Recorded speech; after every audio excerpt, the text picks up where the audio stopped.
formation psychologue clinicienne, expérience professionnelle, les enfants cassés, les jeunes filles cassées, d'autres personnes cassées, les adultes cassés. Voilà.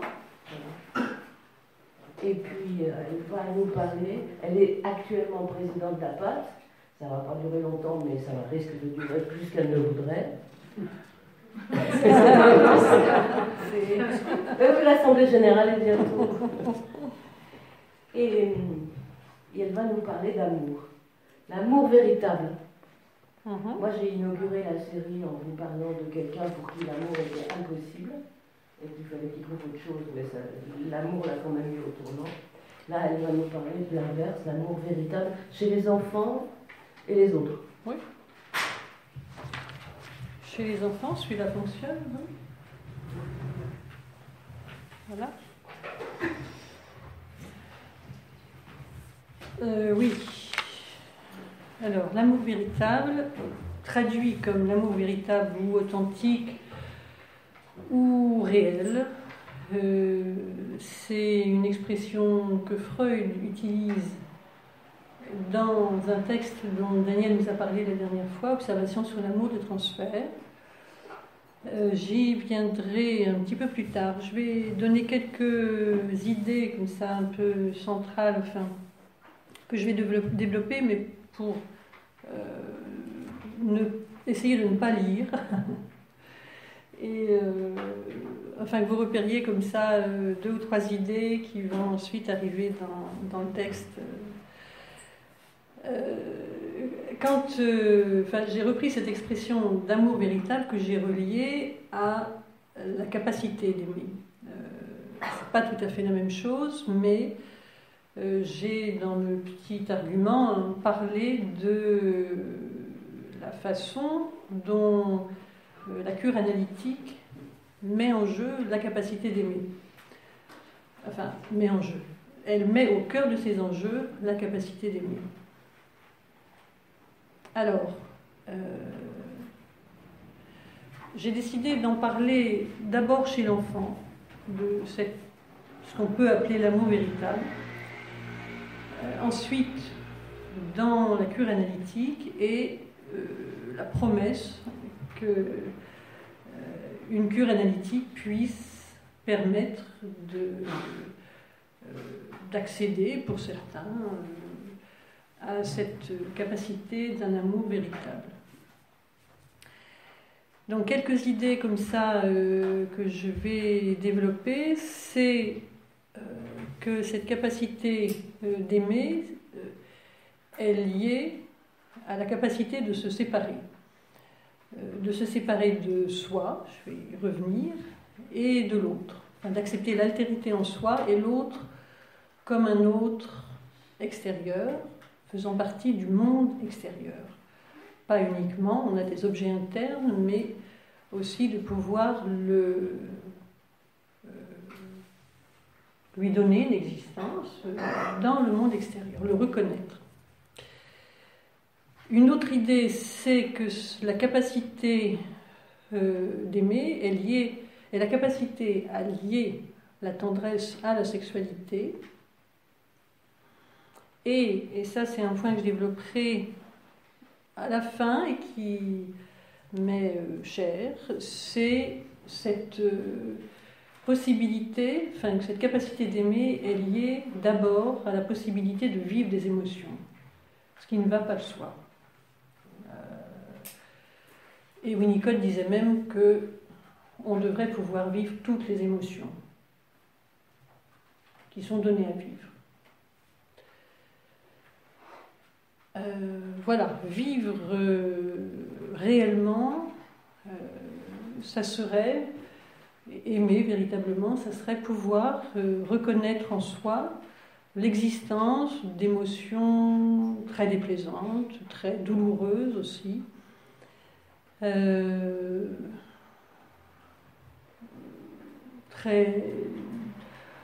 très déplaisante parce qu'il peut s'agir de pensées agressives, hostiles, d'avidité, de haine destructrice, de colère par rapport à la frustration. Et je vais différencier la frustration qui a à voir avec le désir, et la privation, qui a à voir avec le besoin. Et je vais articuler ça par rapport à ces empêchements qui sont tout de même différents selon qu'il s'agisse de frustration. C'est-à-dire que la frustration, elle est nécessaire pour accéder au désir. Tandis que la privation, elle crée des carences, enfin, elle a à voir avec des besoins vitaux. Et le premier besoin vital, c'est celui d'une sécurité absolue, qui est trouvé dans le premier environnement, les êtres proches dès la naissance. Même avant, enfin, ceux qui entourent la future mère, enfin, qui a aussi d'abord besoin d'être sécurisée, mais aussi, je pense, ce sentiment de sécurité qui doit exister ou s'être installé intérieurement pour permettre ensuite à toutes les étapes de la vie, qui sont des étapes de changement, des étapes de remaniement, enfin de bouleversement, et où, pour pouvoir les vivre, pour pouvoir s'en émouvoir, pour pouvoir les ressentir émotionnellement, il faut que ce sentiment de sécurité ait pu s'installer. Voilà, je parlerai de ce qui se joue dans la relation analytique, dans ce qu'elle aide certaines personnes, celles qui sont du côté de la privation, qui ont justement cette difficulté à ressentir des émotions, donc à pouvoir aimer. Pouvoir aimer, c'est aussi pouvoir reconnaître qu'on peut agresser la personne qu'on aime, enfin accéder à cette ambivalence, à toutes ces nuances aussi. Voilà, comment ça se joue dans la relation analytique.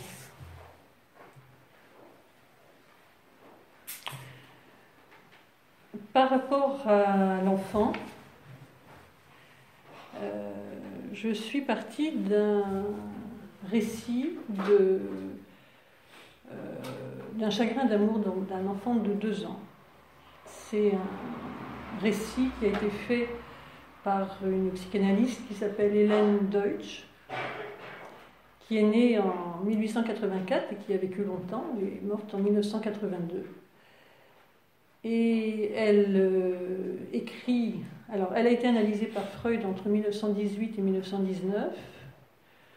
L'histoire qu'elle raconte concerne son fils. Ça, elle ne le dit pas, mais ça concerne son fils, qui est un petit garçon qui est né en 1915.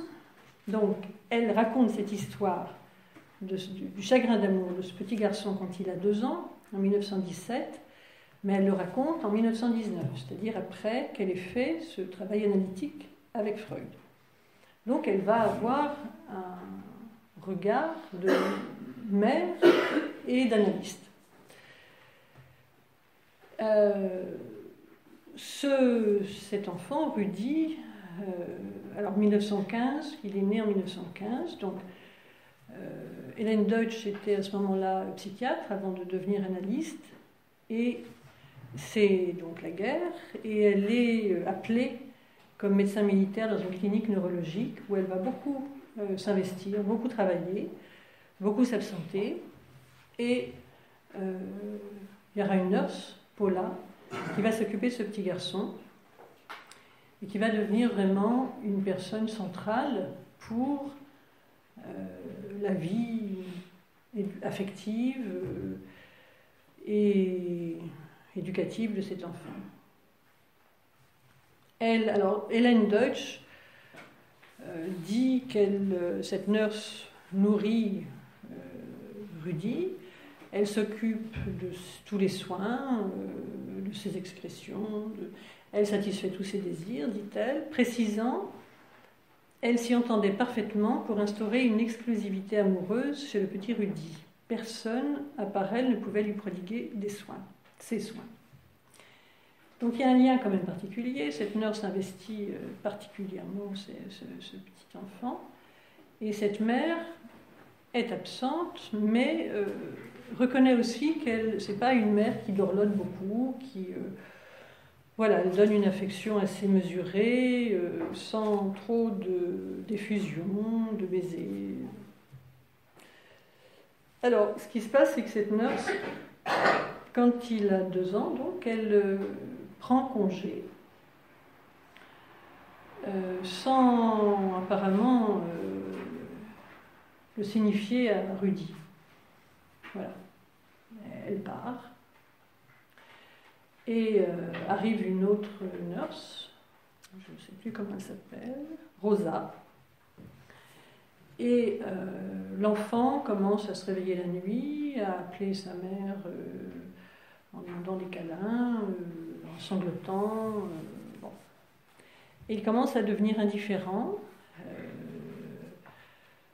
Et puis il refait des selles dans son lit, alors qu'il avait acquis la propreté. Ce qu'elle remarque, c'est que, alors qu'il était fier d'être propre, le fait de refaire au lit ne lui fait pas éprouver de remords ou de gêne, il n'a pas peur non plus de se faire disputer. Enfin. Donc il y a une sorte d'indifférence. Et il se met aussi à refuser de manger. Mais plutôt dans un désespoir que dans une colère. C'est-à-dire, il n'exprime pas, c'est pas une opposition face dans ce fait de pas accepter la nourriture de la nouvelle nurse. Ce qu'elle dit, Hélène Deutsch, donc il perd le sommeil, la propreté et l'appétit. Ce que dit Hélène Deutsch, c'est qu'il ne veut plus donner à l'autre la satisfaction de le voir bien dormir, bien manger, bien déféquer, qu'il donnait par amour à sa nurse Paula. C'est-à-dire, elle explique bien que tous les efforts que l'enfant consentait pour être éducable, et pour perdre le plaisir à déféquer quand il voulait, ou, enfin, sans frustration, bon. C'était pour avoir en retour l'amour de sa nurse. Voilà.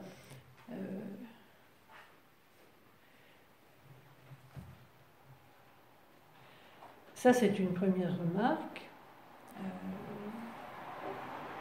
La deuxième, c'est que cet enfant va chercher un substitut auprès de cette mère. C'est un substitut, c'est la mère, mais c'est quelqu'un qui comprend en tout cas que cet enfant est désespéré.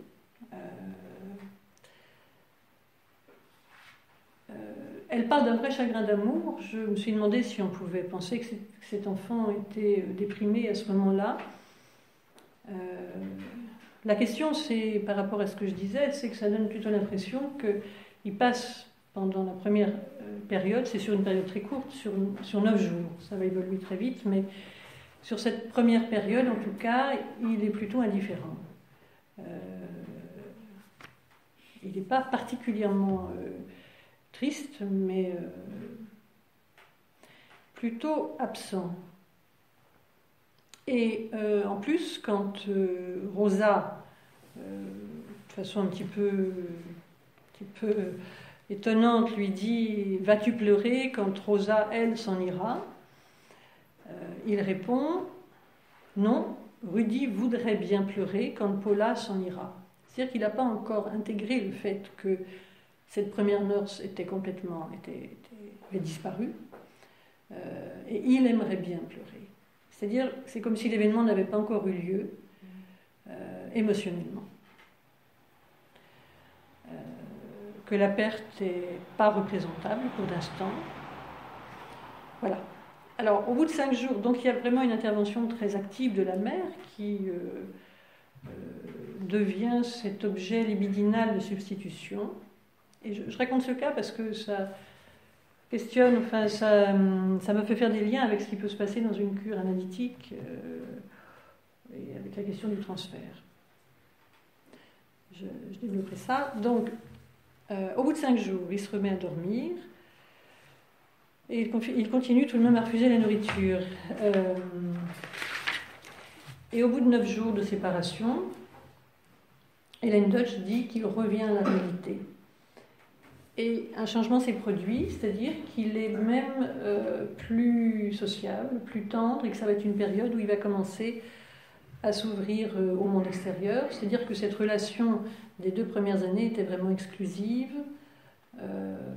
très intense, et où c'était plutôt Rudy qui demandait à être aimé par cette nurse, alors que là, il va se mettre à devenir vraiment tendre, c'est-à-dire à exprimer de l'affection envers cette deuxième nurse. Ce qui n'est pas la même forme d'amour. Elle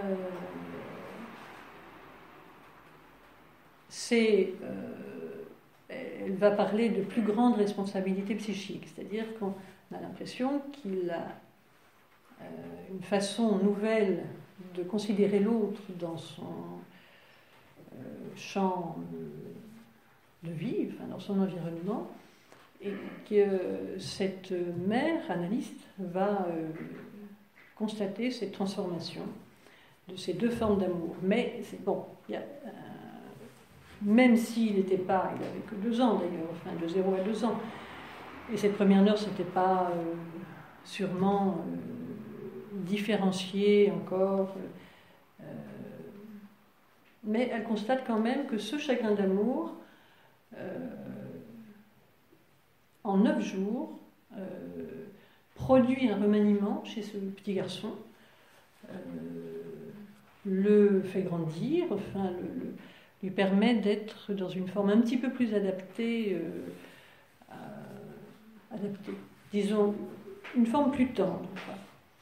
Et entre les deux, il s'est passé ce lien à sa mère, cette façon d'avoir trouvé à substituer quelque chose de ce manque par le lien à cette mère.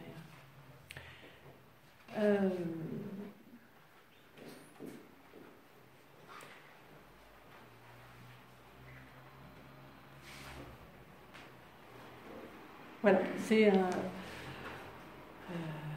Alors, ce cas d'un chagrin d'amour d'enfant, oui, c'est aussi le fait qu'elle dise, c'est ça qui m'intéressait pour ce cas d'enfant, c'est qu'elle puisse dire que Rudy revient à la réalité. C'est-à-dire que ça montre quand même que, il me semble, cette première période, enfin les premiers temps de ce chagrin, après le départ de cette nurse, il y a quand même un moment où il est dans un retranchement qui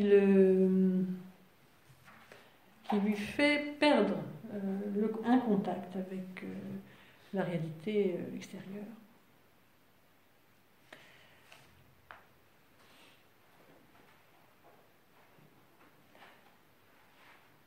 Alors, ce cas illustre aussi les observations de Freud, selon lesquelles la vie, que les grandes fonctions vitales sont les points d'appui, la base organique sur lesquelles l'enfant organise sa vie pulsionnelle et sa sexualité prégénitale, ici orale et anale, qui sont des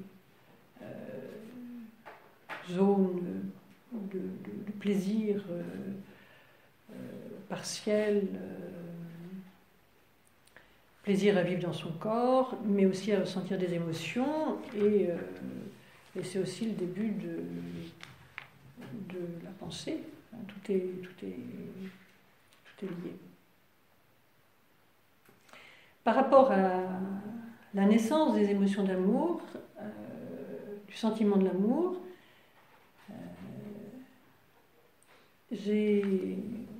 quand on travaille sur la pensée de Bion s'interroge sur la façon dont un nourrisson transforme ce qui est la composante physique du lien à la mère, que ce soit le sentiment de satiété, enfin tout ce qui est directement accessible à la sensorialité, le lait, tout ce que la mère apporte de bon, comment ça se transforme en sentiment d'amour. Comment un enfant un bébé qui trouve que c'est du bon lait, que ça le nourrit bien, que les bras le portent bien, enfin, comment ça se transforme en sentiment affectueux, enfin d'amour pour la mère. C'est une transformation un peu mystérieuse. Alors lui, il dit que c'est par la rêverie maternelle que l'enfant va, la rêverie maternelle qui porte les émotions de l'enfant, enfin avant qu'il ne les connaisse, qui va lui en dire quelque chose sur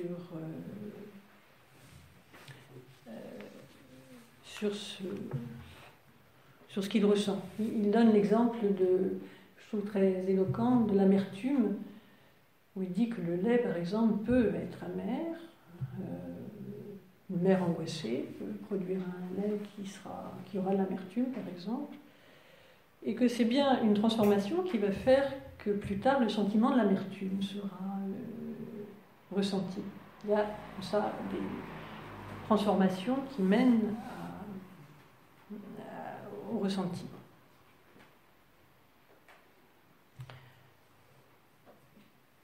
Alors, par rapport à Rudy, et ce qui nous intéresse ici par rapport à la capacité d'aimer, c'est sa façon de se replier dans des satisfactions autocentrées, enfin, il redevient sale, etc., ce qui lui procure certainement une satisfaction, mais très autocentrée,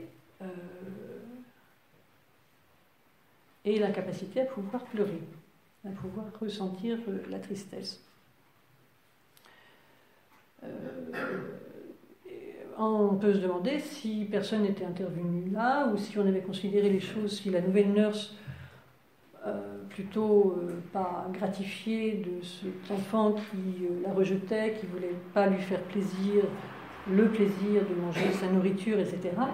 On peut se demander si la mère, s'il y avait eu une réponse comme ça purement éducative, ou si la mère n'était pas intervenue, ce que cet enfant aurait fait de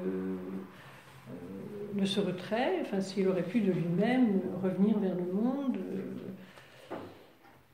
voilà, et éprouver la douleur.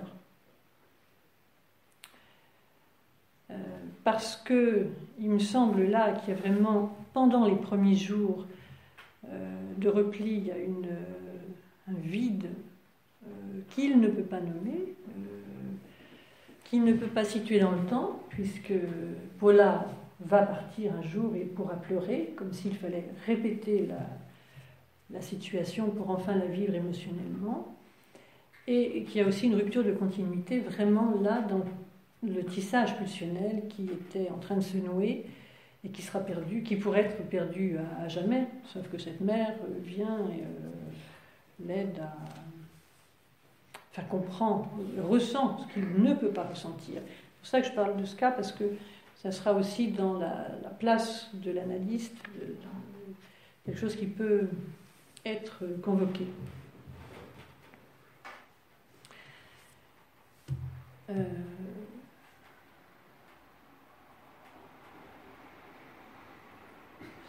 Voilà, et dans cette capacité d'aimer, donc de ressentir des émotions, il y en a plein d'autres que le sentiment d'aimer, des émotions, mais pour parler de ça, on sait qu'il y a des enfants, enfin des tout petits, qui se retirent très tôt, qui se retranchent vraiment loin derrière leurs sensations, même parfois physiques, et leurs émotions, dans une sorte de contrôle un peu qu'on appelle tout puissant, mais ce qui est pendant d'une totale impuissance évidemment, pour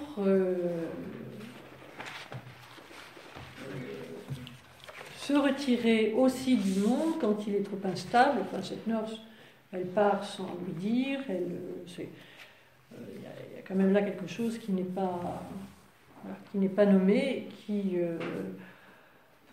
aurait pu être quand même, je pense, assez désastreux, ce petit garçon. Sauf que là, il trouve auprès de cette mère un sentiment de sécurité qui me semble être ce qui lui permet de faire ce retour. Parce qu'à un moment donné, je ne l'ai pas dit, mais il cherche, elle constate, Hélène Deutsch, qu'il cherche à se câliner avec des objets inanimés. Donc c'est assez inquiétant.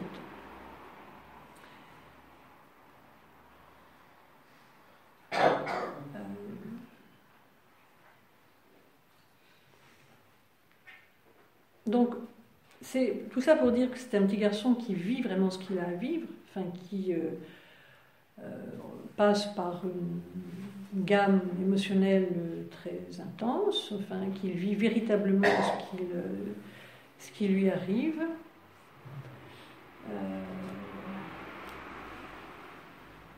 Et une des...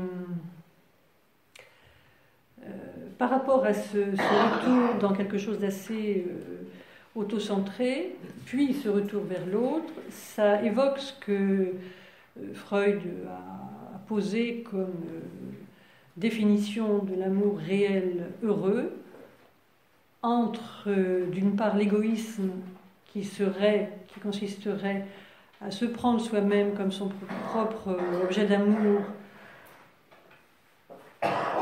ou à chercher à se retrouver dans l'autre par spécularité, par exemple, où là, on peut penser qu'avec Paula, la première nurse, c'était un peu ça. C'est un enfant qui cherchait d'abord à être reconnu par cette nurse en lui donnant tout ce qu'elle demandait au niveau éducatif, mais que c'était d'abord pour lui. Et de l'autre côté, le sentiment d'amour pour l'autre, tourné vers l'autre. Freud dit que la définition même de l'amour réel heureux, c'est lorsqu'on ne peut plus justement distinguer la libido du moi et la libido d'objet. On pourra en reparler, mais par exemple dans les passions amoureuses, dans certaines formes de passions amoureuses, parce que je pense qu'il y en a plusieurs, plus ou moins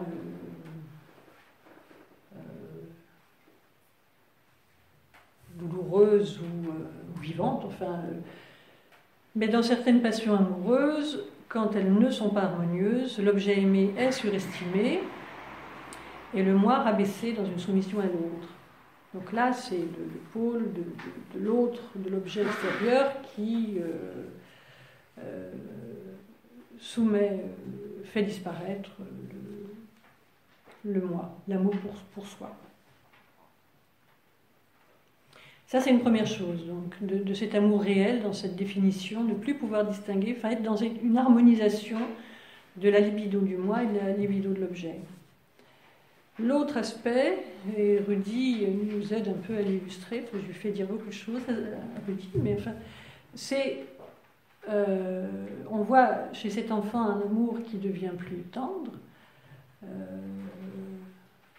moins dans la recherche de satisfaction érogène dans les soins nourriciers. Et les deux courants, c'est aussi ce que Freud dit, donc il y a une harmonisation entre le courant sexuel et le courant tendre.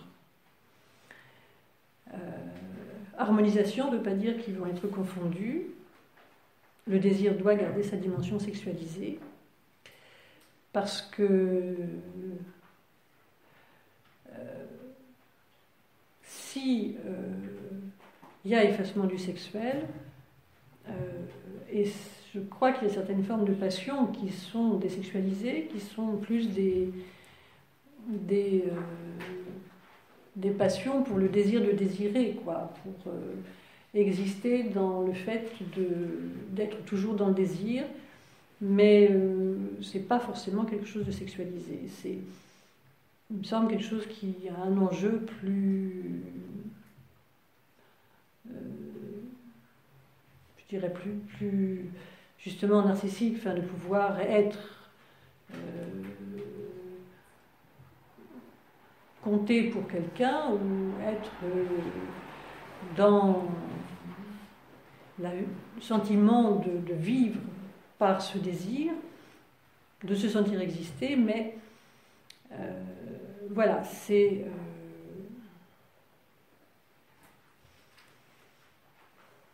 j'en parlerai avec la patiente dont je vais parler après, la patiente de Freud dont je vais parler.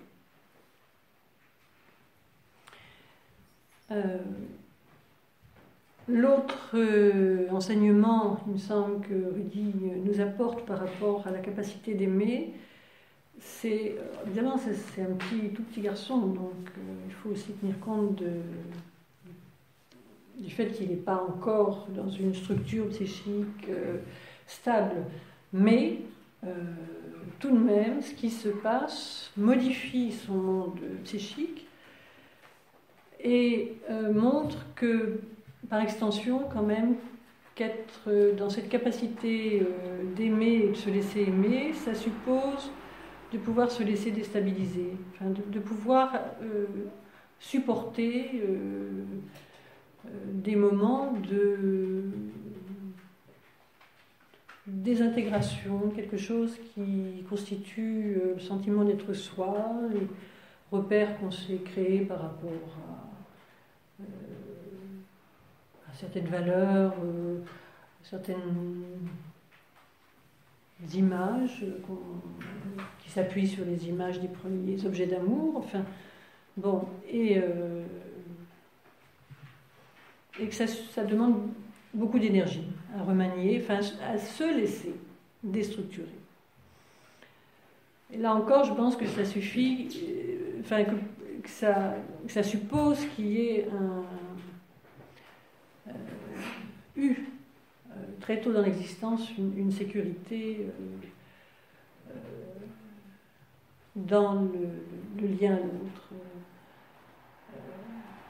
une sécurité maximale, disait Winnicott, de base.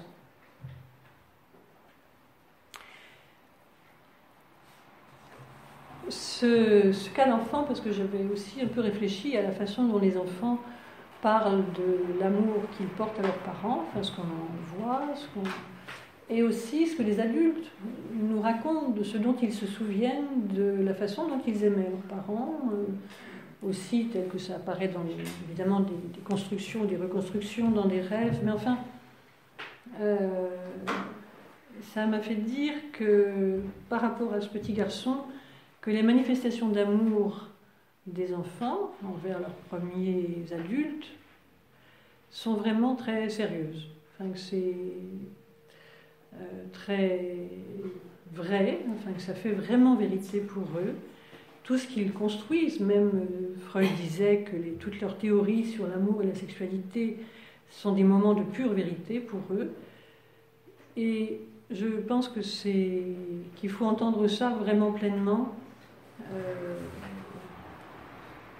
On voit des fois des petits-enfants qui se tournent vers leur mère dans un sentiment d'intense émotion amoureuse, mais au sens vraiment de quelque chose qui fait vérité pour eux, dans le sens où ils vivent dans le moment présent quelque chose qui est... Enfin, que j'appelle véritable, parce qu'ils peuvent le vivre au moment où ça apparaît aussi. Et enfin, j'y reviendrai après aussi dans la capacité à se laisser surprendre par ce qui se passe.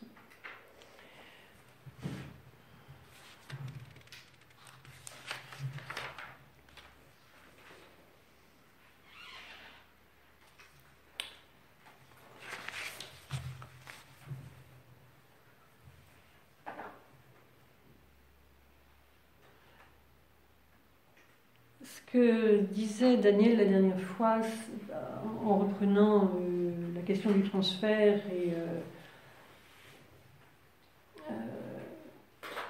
et de ce qui peut se répéter même dans la vie, enfin, c'est, je le reprends enfin, par rapport à ce que Freud dit des premiers objets d'amour de la vie des enfants. Premiers objets d'amour qui sont vraiment une force d'attraction très puissante, avec des points de fixation infantiles qui tendent à ramener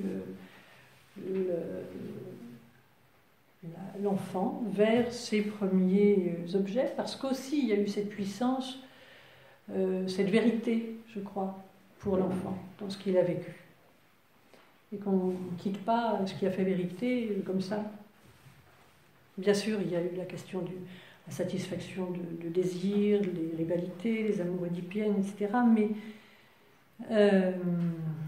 c'est aussi en quoi éprouver quelque chose, ça fait vivre et que ça rend vrai. Et qu'on ne s'en sépare pas facilement.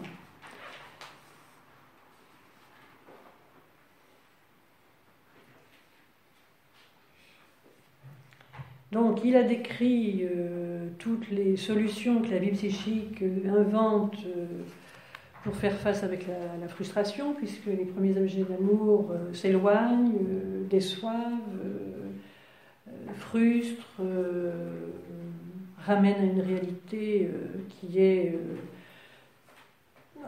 que ces adultes ont d'autres objets d'amour, etc.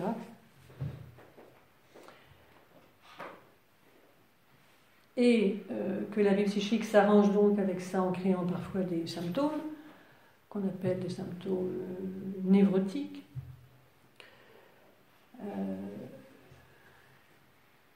qui peuvent faire que les choses se répètent dans la vie amoureuse, en allant toujours vers des échecs amoureux, vers une impossibilité à éprouver des sentiments amoureux. Donc Freud décrit tout ça. Avant de passer vraiment au travail analytique, je reprécise un peu trop schématiquement, mais enfin, ce que je disais au début comme idée centrale, c'est qu'il y a d'une part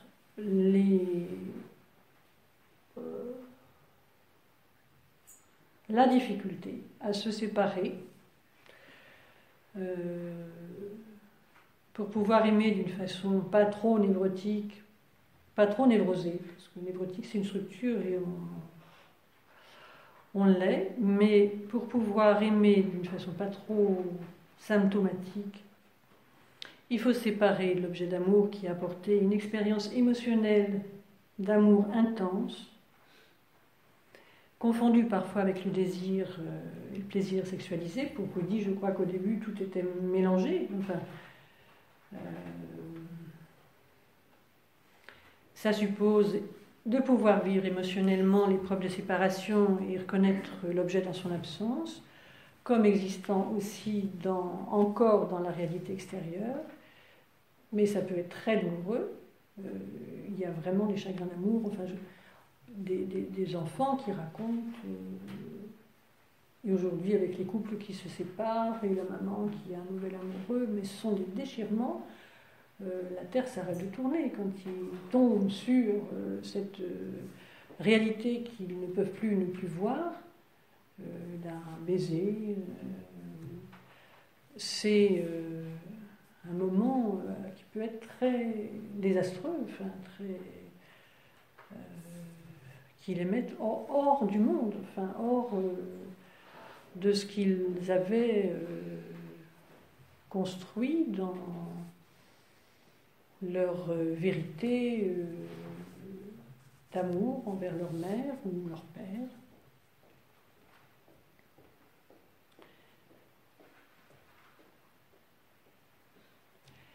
Mais dans ce... Bon, pouvoir être très triste, très en colère, etc., parce qu'il y a séparation, il y a frustration, il y a des choses qui sont vraiment dans le développement pas trop chaotique de l'enfant, enfin avec pas trop d'empiètement, d'intrusion agressive de la part de l'environnement. Ça, c'est une chose. Mais l'autre aspect, c'est vraiment quand l'enfant ne peut pas vivre ce qu'il a à vivre, encore une fois. Et que la question n'est pas de ne pas arriver à se séparer de l'objet d'amour, enfin de s'en séparer, en tout cas de transformer ce lien en le rendant un peu moins passionnel. Et c'est vraiment pouvoir le vivre, ça, et ressentir une intériorité. Et je parlais de cette sécurité, mais c'est vrai quand il y a un environnement qui est vraiment trop instable, ou des adultes qui soufflent un peu trop le chaud et le froid, ou qui ne donnent pas assez de frustration d'ailleurs, pas assez de séparation. Bon, il y a des contextes comme ça qui font que l'enfant ne peut absolument pas accéder à ses émotions authentiques, parce que là je parle de l'amour authentique, mais toutes les émotions. Spontanées, voilà. Et ça, c'est évidemment beaucoup plus grave. Et ça mettra en jeu quelque chose de particulier dans l'analyse. C'est d'ailleurs, j'ai découvert ça, Hélène Deutsch, je ne la connaissais pas.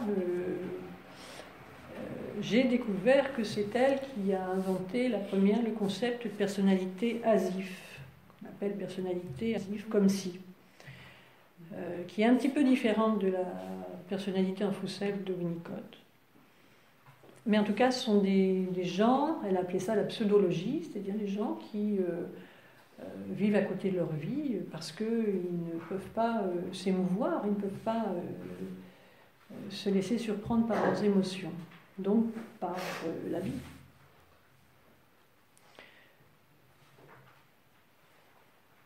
Voilà, et toute expérience interne manque. Alors ça peut être ce sentiment de sécurité de base tel que Winnicott l'a décrite. Bon, ça peut être quand un bébé a été en relation avec une mère gravement déprimée ou souffrant de pathologie mentale, enfin, une mère qui ne permet pas à l'enfant, qui ne lui donne pas une réalité, un monde interne, une réalité à son monde interne, pardon. Parce qu'elle ne peut pas ressentir pour lui ce qu'il ressent, pour lui permettre de le ressentir vraiment. Enfin, elle n'ouvre pas, son monde interne pour accueillir son enfant, et elle ne lui permet pas de ressentir, parce que c'est toujours une épreuve de découvrir des nouvelles émotions, ou des émotions qui sont parfois très très désagréables. Enfin, bon, en cas de pathologie mentale, voilà, cette sécurité fait défaut.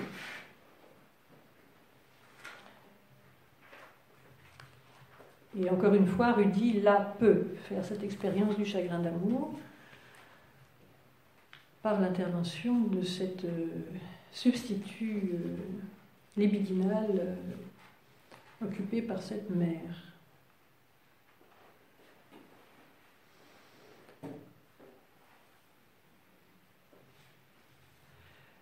Alors, pour en arriver au travail analytique,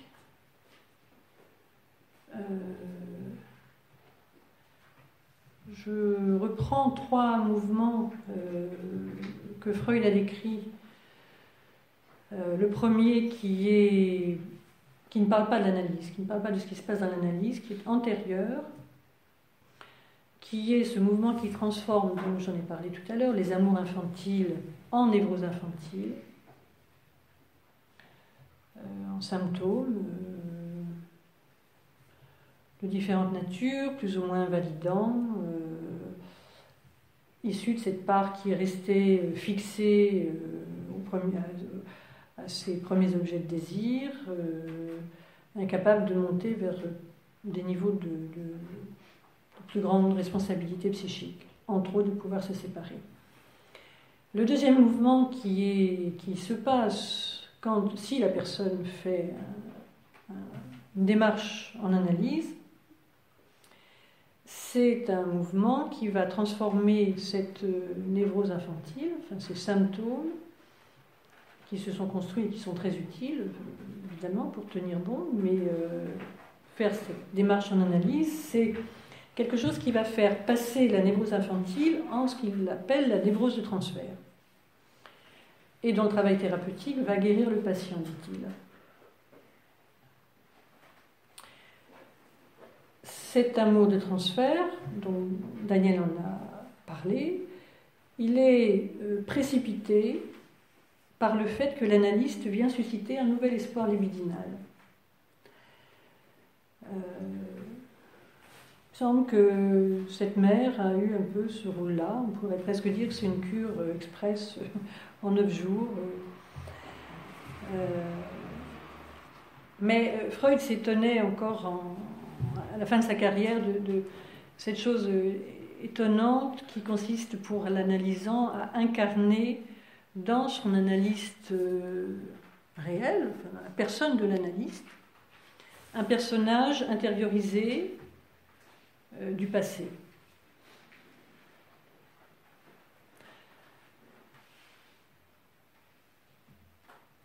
Et quand il n'y a pas de travail analytique, ça se déplace sur des objets d'amour, enfin, comme Descartes l'a fait, à essayer de retrouver sans cesse par un trait l'objet d'amour perdu, ou pas rencontré aussi, c'est pas exclu. Mais enfin, disons pas, voilà, de rechercher sans cesse l'objet perdu, ce qui fait qu'on ne rencontre jamais l'objet réel. Sauf que ce qui se répète dans la vie se joue différemment dans l'analyse, puisque en face, il va y avoir un discours analytique et qui reconnaît fondamentalement que la vie consciente et la vie inconsciente sont hétérogènes, qu'il y a vraiment quelque chose qui doit être entendu comme un fonctionnement hétérogène. Mais évidemment que ce discours, enfin le terme de revenir à la réalité me paraît très intéressant par rapport à cette question de vérité, enfin d'amour véritable, de réalité,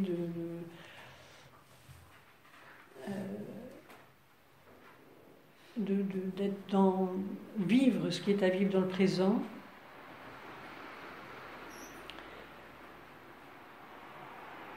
Donc ça va s'incarner en l'analyste, sauf que l'analyste va déjà ne pas répondre à la demande d'amour. Quand il s'agit de ça, il va l'interpréter, ou en tout cas par la frustration, essayer de faire accéder à libérer le sujet, en tout cas, de ses premières fixations infantiles, pour l'aider à revenir à la réalité.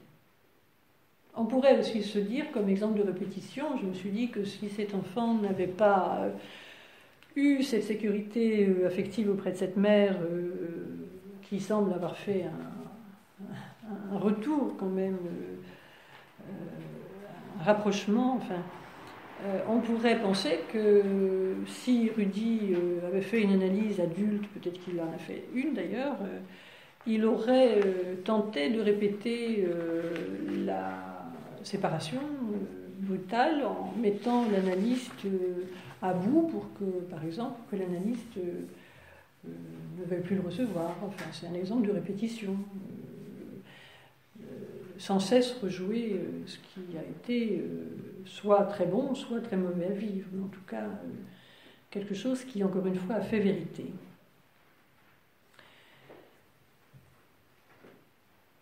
Alors là, pour en venir à cette question de l'amour véritable, Freud va quand même se poser une question dans ce texte sur la nature de cet amour de transfert. Il en est l'incarnation de ces figures du passé, ces clichés, comme tu disais, Daniel, ces empreintes, enfin, bon, il en est le destinataire. Non, il en est effectivement l'incarnation, mais il en est aussi, c'est pas la même chose, le destinataire. C'est-à-dire que c'est aussi à lui, cette personne-là, que ça s'adresse, dans la réalité de la relation analytique.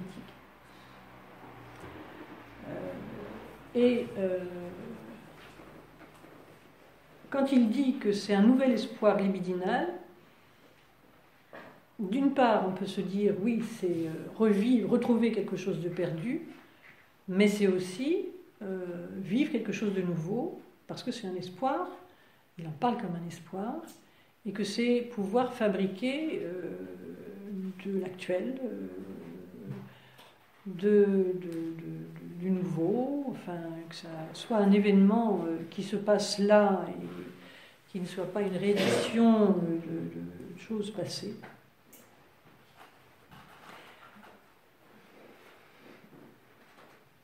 Donc il s'interroge, il ne va pas au-delà, enfin il continue quand même à penser que le transfert reste un symptôme. Macedo est venu nous en parler l'autre soir. Enfin, voilà, le transfert comme un symptôme. On répète, c'est encore un symptôme, quoi. C'est pas, si l'analyste n'interprète pas, ça restera un symptôme. Il faut un discours analytique. Mais ça va être la question de qu'est-ce qu'on vit là, dans ces moments-là, du côté des émotions. Et il se trouve que ce texte, Observation sur l'amour du transfert, qui a été écrit en 1915, vient après une cure avec une patiente que Freud a reçue de 1908 à 1914. Patiente qui n'a jamais été nommée dans les textes, enfin qui apparaît un peu comme ça dans des correspondances avec Ferenczi et je ne sais plus qui. Je n'ai pas recherché. Voilà, c'est Frau Elfriede Hirschfeld. Et c'est une femme qui lui voue un amour passionnel, qui veut être son seul objet d'amour, enfin qui est dans une demande d'amour absolue, et qui va accepter de répondre à la demande de Freud, qui essaye de refroidir un peu l'affaire, et qui va lui demander de devenir un objet d'étude pour ses étudiants, parce que Freud, ça l'intéresse, mais il veut savoir, il veut comprendre, et elle va quasiment se sacrifier pour se mettre à cette place-là d'être objet d'étude, plus qu'objet d'amour. Et il va interpréter du côté des résistances, parce que tout ce qu'il interprète, elle n'en veut pas, donc il en fait dans toutes les... Je crois qu'il y a 5 catégories de résistance qu'il décrit, et la dernière, c'est les patients incurables. Voilà, elle va faire partie des patients incurables. Et elle va s'enfuir, enfin au bout de 5 ans tout de même. Et dans ce texte de 1915, Freud va essayer de comprendre quand même ce qui s'est passé d'essayer de comprendre quel enseignement il peut tirer de ce qu'était la demande de cette patiente et du fait que ces interprétations n'ont pas permis de faire bouger quoi que ce soit. Le fait qu'elle se soit enfuie, bon, je crois que c'était un échec et tout de même ça a été un peu tabou parce que ça n'a pas du tout été raconté en nommant cette femme.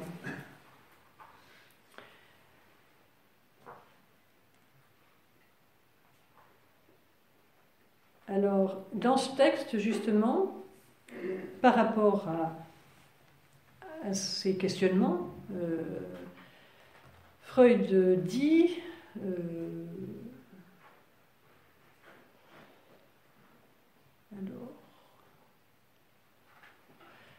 il se demande si tous ces arguments, c'est-à-dire que le fait, tout ce qu'il était en train d'élaborer dans sa théorie, le fait que voilà, la patiente transpose sur l'analyste un prototype issu de l'enfance, bon, etc. Est-ce que, dit-il, tous ces arguments représentent-ils la vérité? Et il dit, n'est-ce pas dissimuler et altérer la situation dangereuse dans laquelle l'analyste se trouve? Autrement dit, dit-il, l'amour qui devient manifeste dans le transfert ne mérite-t-il pas d'être considéré comme un amour véritable? Rien ne nous permet de dénier à l'état amoureux, qui apparaît au cours de l'analyse, le caractère d'un amour véritable. C'est-à-dire que là, il fait une sorte de parenté, de lien, entre ce qui peut se passer dans la cure et ce qui peut se passer dans la vie. C'est-à-dire que ce qui se passe dans la cure, ça a à voir avec ce qui se passe dans la vie. C'est pas... D'ailleurs, c'est comme ça qu'il le dit, la scène a entièrement changé, tout se passe comme si quelques comédies eût été soudainement interrompue par un événement réel. Par exemple, lorsque le feu éclate pendant une représentation théâtrale. Donc, je ne sais pas si c'est la scène de l'analyse qui est le théâtre, mais certainement. Enfin, et il y a quelque chose qui se produit, qui est de l'ordre de la vie, enfin, un événement réel. L'analyse, c'est la vie quand même. C'est pas... Bon, et... sauf qu'à ce moment-là, Freud, il faut dire qu'il est en train d'élaborer sa théorie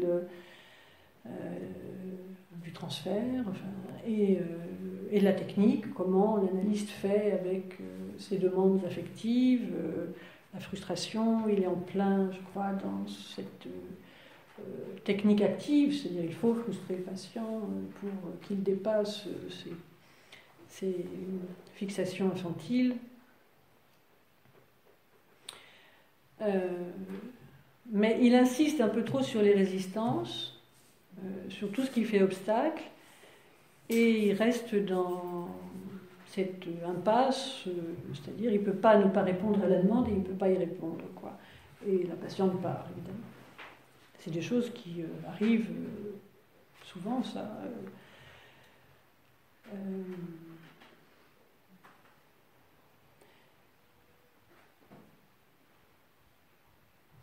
Et on pourrait penser que pour faire le deuil des attentes infantiles, justement, c'est bien par la force que génère le transfert que ça va pouvoir être plus fort que ce qui faisait vérité dans l'enfance. Enfin, il faut qu'il y ait quelque chose de plus fort, qui propose une autre vérité qui est celle de ce qui est en train de se vivre, quoi.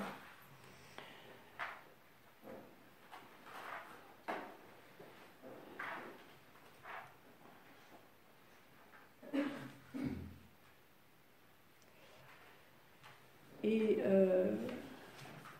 ça veut dire aussi, enfin, on peut évidemment se demander ce que cherchait cette patiente, Frau Hirschfeld.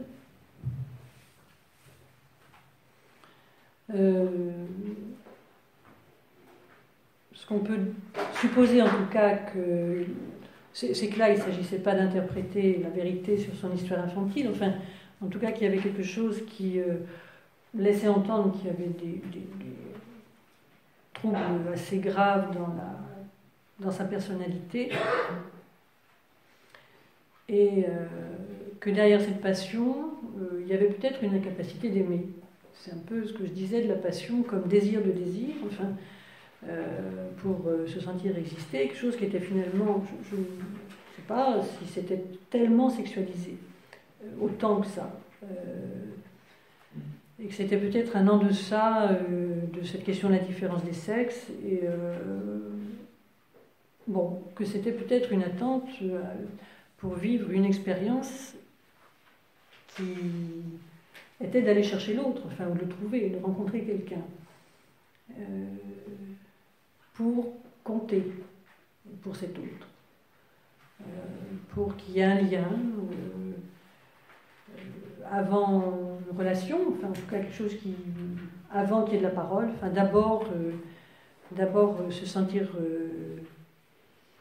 exister. Winnicott dit ça, enfin, dans ce qui se passe dans les premiers temps, c'est-à-dire un lieu psychique. Enfin, il parle de la préoccupation maternelle primaire comme étant vraiment un lieu psychique où l'enfant va pouvoir se sentir exister d'abord avant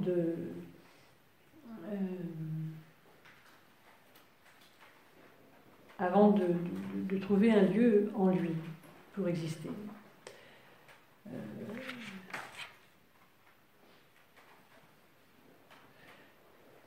Donc, pour cette patiente, et par rapport à ce que je disais des demandes d'amour des enfants, enfin de ce qui fait vérité pour eux, c'est, je pensais à l'idée de se laisser surprendre, enfin que Freud ne s'est pas laissé surprendre. Il a voulu comprendre, il a voulu en faire un savoir, enfin construire un savoir. Mais ça fait penser à cette quête d'amour véritable des enfants qui, tel enfant, telle petite fille qui va, on voit ça quand on soit des enfants, enfin, qui va essayer de séduire son papa, qui va essayer d'être coquette, qui va... et le père qui va pouvoir jouer, qui va pouvoir faire comme si, mais se laisser surprendre justement, sans mettre évidemment cette confusion entre le monde de l'enfance et de l'adulte, mais jouer. Ça, Winnicott le dit, enfin, ne pas fuir, ne pas avoir trop peur, ou en tout cas, ça arrive que les pères disent qu'ils sont plus mal à l'aise avec leur fille qu'avec leur fils, enfin, bon. Mais déjà, être mal à l'aise, c'est déjà pas si mal, parce que c'est pas tout à fait fuir, c'est... bon. Et c'est créer la possibilité de l'expérience. S'il n'y a pas de présence à ce moment-là, ce que Winnicott disait, c'est que ça crée vraiment un sentiment d'irréalité et de futilité aussi. Il disait ça. De vide. Enfin, en tout cas, plus rien n'a de sens, quoi.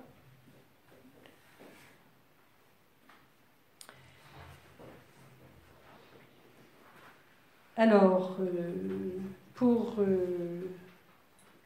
presque terminer, donc qu'est-ce qui, dans l'analyse, peut justement transformer chez les patients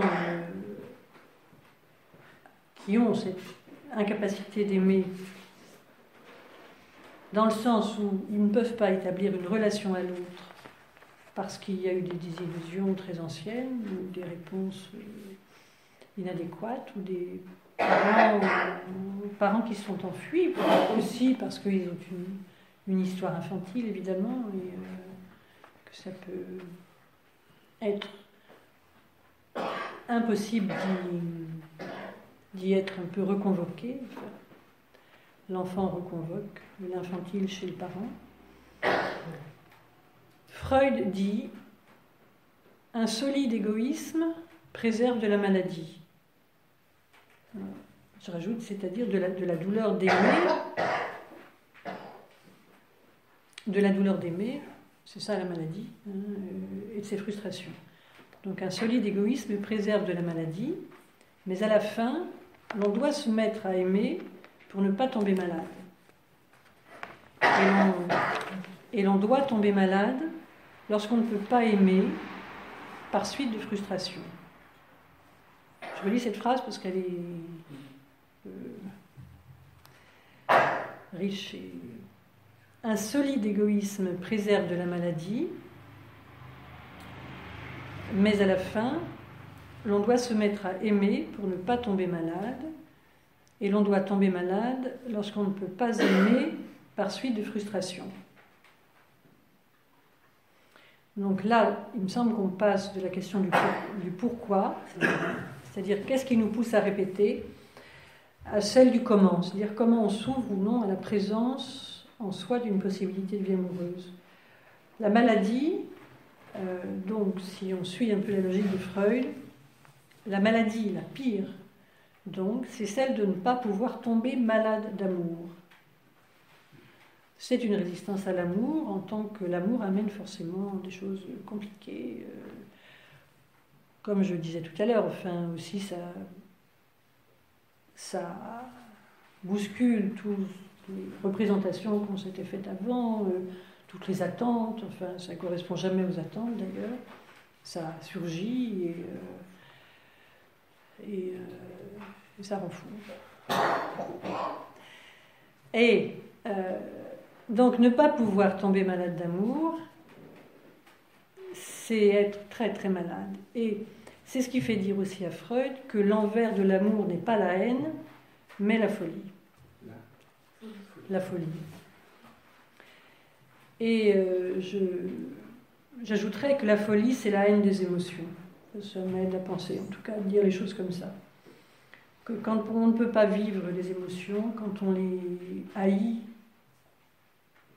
on est fou.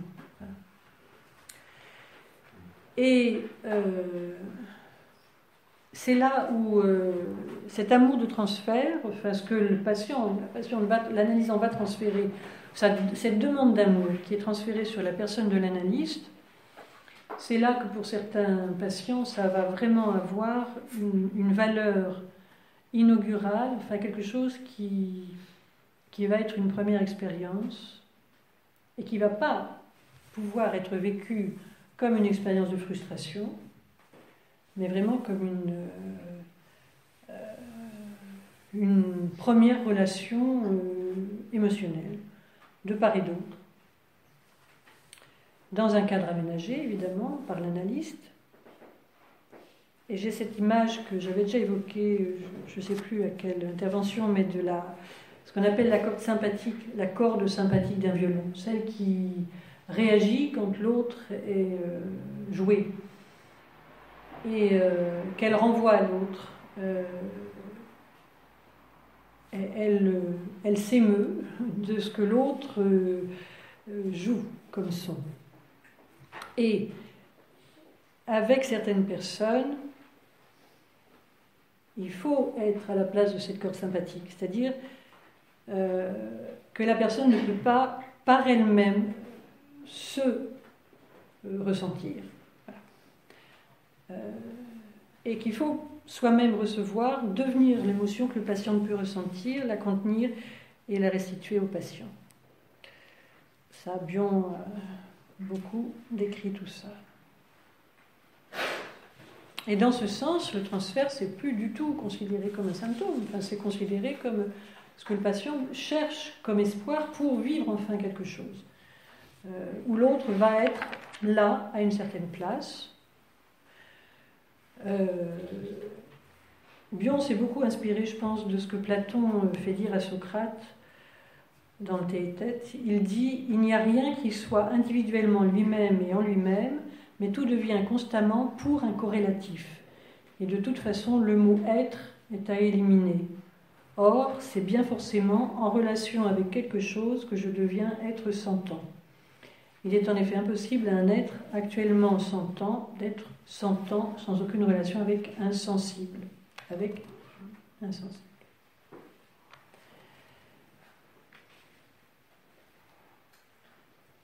Ça veut dire, ça c'est Bion qui le dit, que les émotions sont vraiment au centre de la vie psychique. Et que l'expérience de la psychanalyse, de part et d'autre, de l'analyste comme de l'analysant, suppose de pouvoir établir une relation avec un autre, ce qui est loin d'aller de soi. Bion parle de la passion dans l'analyse comme une expérience qui témoigne de ce que deux esprits sont liés et qu'il ne peut, dit-il, n'y avoir moins que deux esprits pour qu'il y ait passion.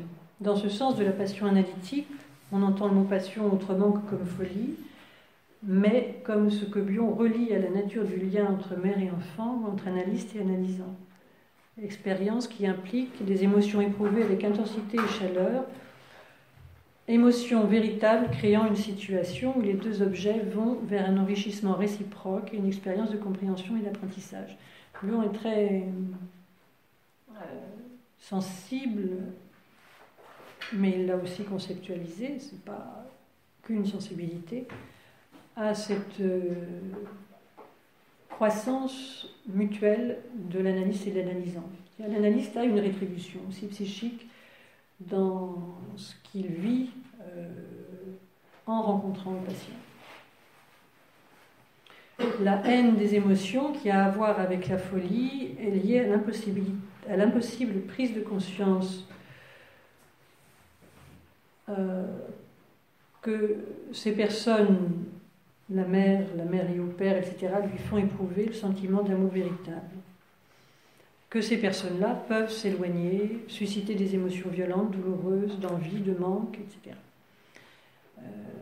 Et cette indifférence du petit garçon pouvait revenir. On peut penser qu'il aurait pu détruire toute capacité à aimer.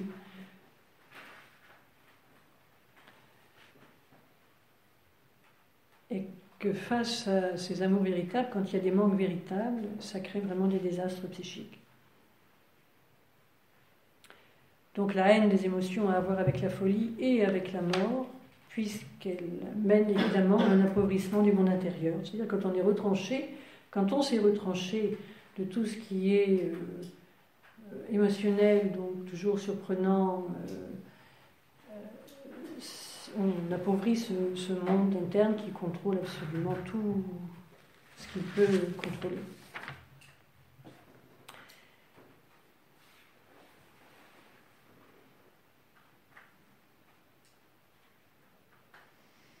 Donc,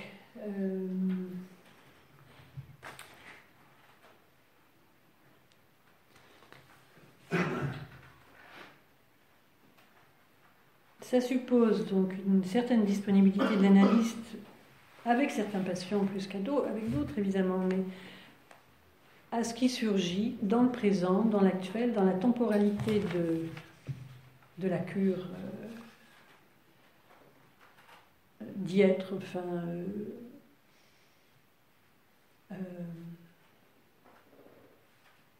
parce que ce qui surgit là, ça vient du monde interne du patient tout de même, ça y était, mais c'était impossible à vivre, puisqu'il peut le vivre, puisque c'est un espoir, c'est qu'il y avait quand même quelque chose qui y était. Et que ça surgit et que ça vient s'actualiser. C'est-à-dire que c'était en devenir, mais ça ne peut s'actualiser que dans l'amour de transfert. Et qui n'est pas une répétition du passé, dans ces circonstances-là, en tout cas, mais bien une réalité au sens de vérité affective qui peut enfin s'éprouver et s'exprimer parce qu'elle trouve un lieu psychique en l'analyste pour être deux. C'est un enfin possible que le patient croyait impossible tout en espérant. Je crois que la notion d'espoir, c'est quand même, si les analysants viennent et continuent de venir, c'est bien, le fait de venir déjà et de revenir, c'est évidemment qu'il y a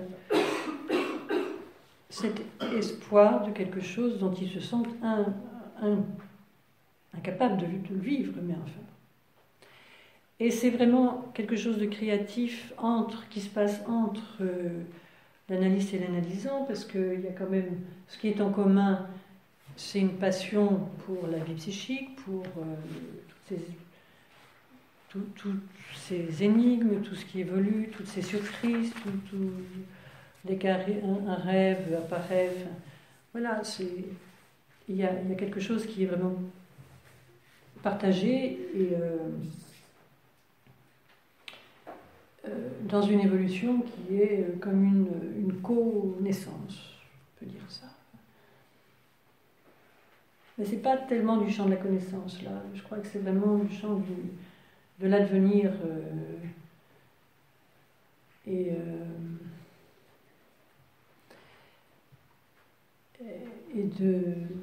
d'accéder quand même à ce qui est là, mais improbable. Enfin, ça devienne réel. Alors, en parlant comme ça d'amour, je suis revenue un peu à la définition que Freud fait d'Eros. Qu'est-ce qu'il en dit? Enfin, il rattache Eros à la pulsion de vie. Et c'est une façon de conceptualiser les manifestations de l'amour véritable. C'est une force de liaison fondamentale qui anime toute vie. Cette notion de lien, enfin de quelque chose qui se relie, qui fait des liens pour des unités de plus en plus grandes. Là, il en parle même déjà au début à partir de la substance vivante. Enfin, ça semble être quelque chose qui peut nommer cette pulsion créatrice de la relation analytique. Pour finir, par rapport au surgissement de l'actuel, ça m'a amené vers la pensée d'Henri Maldinet, philosophe. On le dit phénoménologue, je pense qu'il n'aimait pas trop ça, parce qu'il ne voulait pas être enfermé dans quelque chose. Mais il décrit vraiment ce qu'est une rencontre sensible, ce que ça suppose comme bouleversement des habitudes, comme lors d'une rencontre amoureuse, aussi bien qu'un deuil soudain, ou tout événement étranger à l'ordre du possible ou du probable, dit-il. Ce qui fait catastrophe, Bion l'a utilisé cette expression, et quand il parlait de situation catastrophique, il ne voulait pas dire que c'était forcément une catastrophe, mais c'était soudain. C'est ça surtout, c'est se laisser surprendre par ce qui arrive soudainement. Et il dit, Maldinet, que ce surgissement est une pensée de l'altérité, comme je disais qu'il faut se séparer de soi et de l'autre, c'est découvrir l'altérité en soi, ce qu'on avait mais qu'on ignorait, et l'altérité de l'autre, évidemment, et qui est irréductible à tout concept. C'est-à-dire que ça déjoue toutes les anticipations des attentes, de l'attente. C'est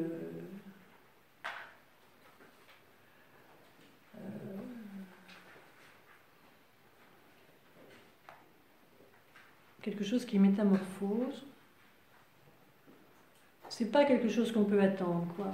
On sait qu'on l'attendait quand c'est là, mais on ne pensait pas ça possible, ni probable. C'est au-delà. Et pourtant, il faut le vivre, parce que ça arrive. Et je reprends pour parler de cette capacité infinie d'ouverture. Maldinet cite Nietzsche à Sils Maria, dans les Alpes suisses, près d'un lac. Et Nietzsche dit, c'est pour illustrer, imager ce que Maldinet appelle la transpassibilité. Se laisser s'ouvrir à ce qui est de l'ordre d'impossible qu'on ne pouvait pas attendre. Donc Nietzsche dit, ici j'étais assis à attendre, mais n'attendre rien. Par-delà le bien et le mal, à savourer tantôt la lumière, tantôt l'ombre, n'étant moi-même tout entier que je, que lac, que midi, que temps sans but, lorsque soudain ami, amieux, point d'exclamation, un se fit deux. Et Zarathustra passa près de moi. Voilà comment la pensée de Zarathustra lui arrive. Ça surgit là. Donc la relation analytique conçue comme l'un qui se fit deux pourrait être alors un possible inaugural, une ouverture pour aller au-delà de l'imaginaire, vers le réel de la présence de l'autre, le réel étant toujours ce que nous n'attendons pas, mais n'étant pas toujours un réel traumatique, évidemment. Voilà.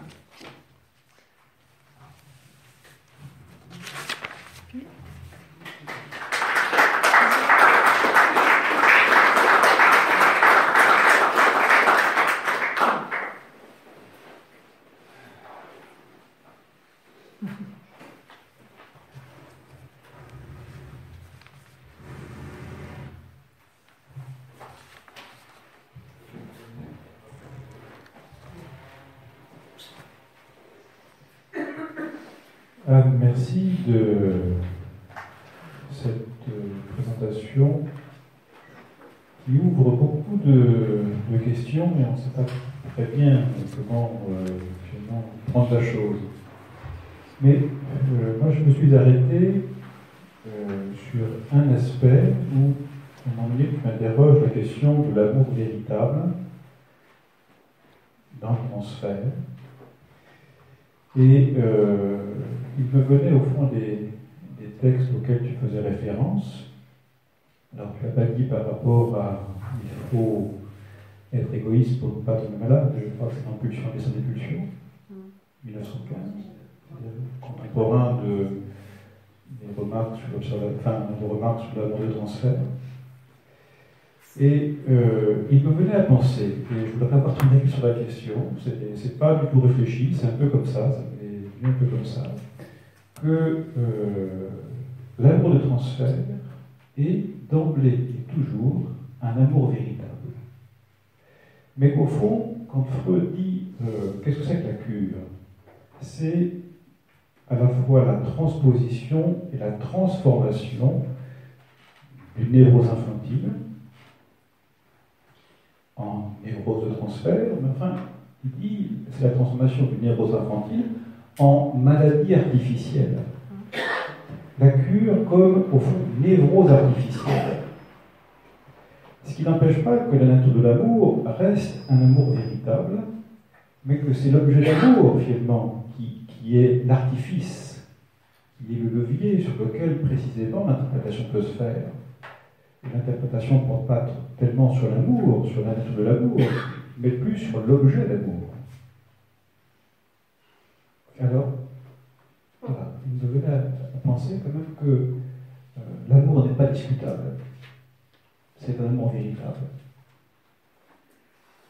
Et la question, elle touche plus l'objet d'amour que l'amour en lui-même. Justement, la question, c'est celle de l'artifice. Est-ce que l'analyste est un objet d'artifice? Oui. Avec certains patients, je ne pense pas. Je ne pense pas que c'est un substitut. C'est certes entre il y a quelque chose qui est frontière entre la vie dans la cure et la vie réelle. Enfin, c'est pas la vie réelle, l'analyse. Enfin, quoique, voilà. C'est pas la vie réelle dans le sens où il y a forcément une demande qui ne va pas être satisfaite. Enfin, il y a un discours analytique, comme je disais, forcément. Mais si on sait se tenir, voilà, c'est ce que dit Freud. Mais en même temps, parfois, il faut y être véritablement, pas comme un objet d'artifice. Oui, je précise ce point-là. Oui. L'artifice ne préjuge en rien de la qualité de présence de l'analyste. En ce sens-là, cette rencontre est une rencontre authentique, dès lors qu'il s'agit d'une rencontre incarnée de deux personnes, dont l'une, à travers le travail analytique, fait une demande d'amour. Mais l'analyste, au fond, en tant que personne, n'apparaît pas. Il n'est construit qu'à travers les projections qu'en fait l'analysant ou l'analysante. Non, ça, je ne pense pas qu'on puisse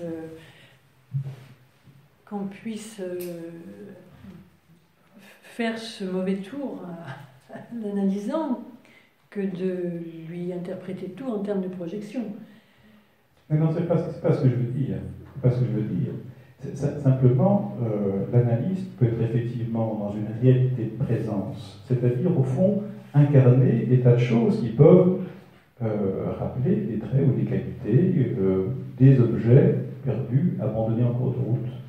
Sauf que la règle de l'abstinence impose que l'analyste, au fond,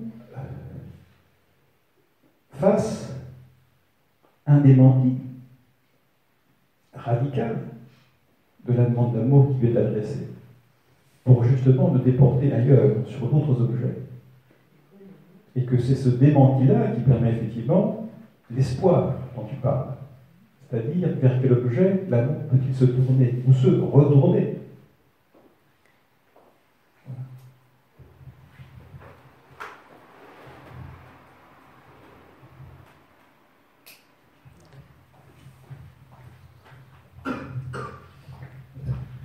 Oui, pour reprendre ce que disait Thierry, il s'agit peut-être justement de passer de l'amour de transfert à l'amour du travail, c'est-à-dire à l'amour du travail analytique, ce qui permet de faire avancer, comme vous le dites très bien, à travers les émotions, à travers cette dimension qui rend réel, dans le cadre de la cure, ce qui concerne le plus intime de la relation à l'autre. Et c'est peut-être ce que vous nous dites justement dans cet amour véritable, mais où la personne même de l'analyste a cette place délicate de pouvoir ouvrir, pas uniquement sur une exclusivité, comme vous l'illustriez très bien avec le cas du Rudi, où il y avait cet amour un peu exclusif avec la première nourrice, qui disparaît sans qu'il y ait eu de parole, sans qu'il y ait eu est-ce que elle a quitté sa fonction après un différend avec la mère, on ne sait pas, mais on peut peut-être le supposer. En tout cas, voilà, que sa mère a pu ouvrir après cette dimension d'amour un peu exclusif, ça a pu, avec cette perte, s'ouvrir sur une multiplicité de relations, c'est ce que, à mon avis, c'est ce qu'on pouvait entendre, et peut-être sur cette dimension, dans la cure analytique aussi, que ça puisse s'ouvrir vers le travail, c'est-à-dire s'ouvrir vers des liens qui ne soient pas l'exclusivité sur la personne de l'analyste.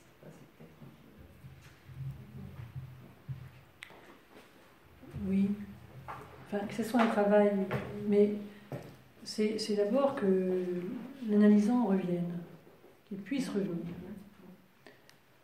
Quand Bion parle de ça, enfin, il s'interroge, quoi. Il s'interroge moins sur ceux qui ne reviennent pas que sur ceux qui reviennent, quoi. Pourquoi ils reviennent Alors, le travail analytique, c'est quand même lié à la question de pouvoir être deux.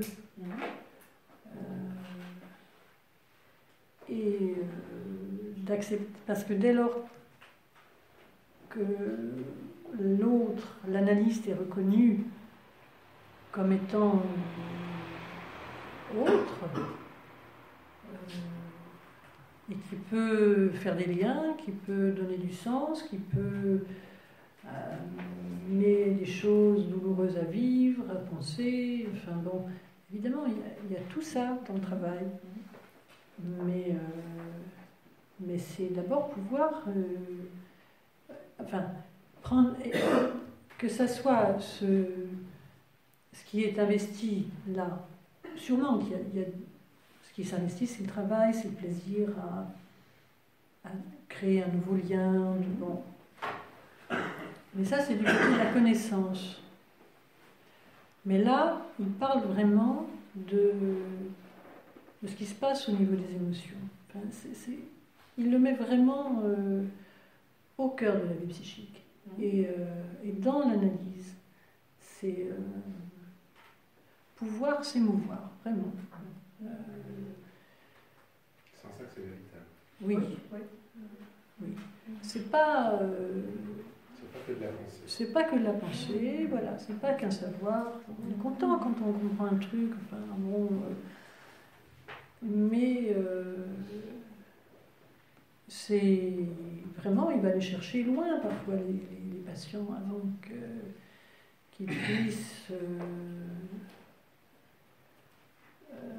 accéder à une émotion qui pourrait les détruire, enfin qui aurait pu les détruire. Parce que voilà, le patient peut vouloir absorber, dévorer cet analyste pour qu'il se taise, pour qu'il arrête de penser, justement. Enfin, des choses quand même qui doivent devenir supportables. Hein, est-ce que cet analyste devienne justement l'objet d'amour? Et ce jour-là, enfin, pour un patient qui est plus du côté de la psychose, mais enfin, qu'il puisse être amoureux ou être amoureuse de l'analyse, pour certains, c'est un monde qui s'ouvre. Enfin, c'est vraiment. Et il y a des analysants qui passent peut-être à côté de leur analyse parce qu'ils ont tout très bien compris, ils ont bien rêvé, mais ils n'ont pas ressenti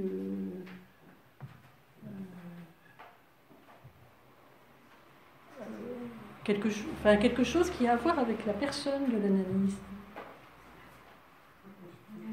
Enfin, son style, voilà, c'est lui et pas un autre, quoi. C'est pas que sa fonction d'analyste.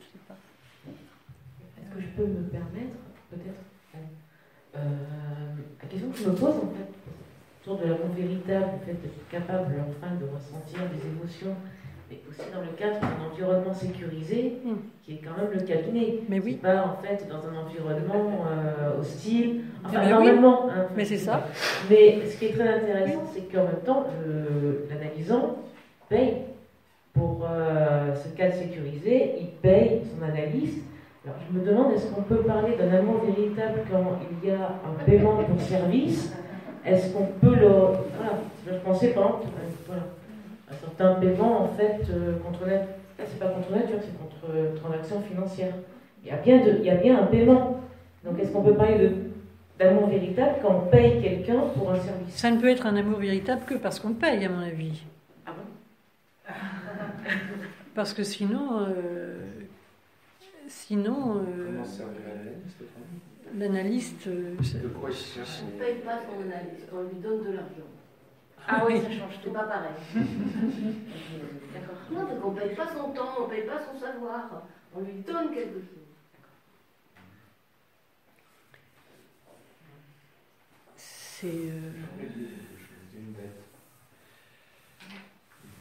Ça pose la question de la dette, là on va loin. Hein. Ah oui, non, mais c'est bonne question.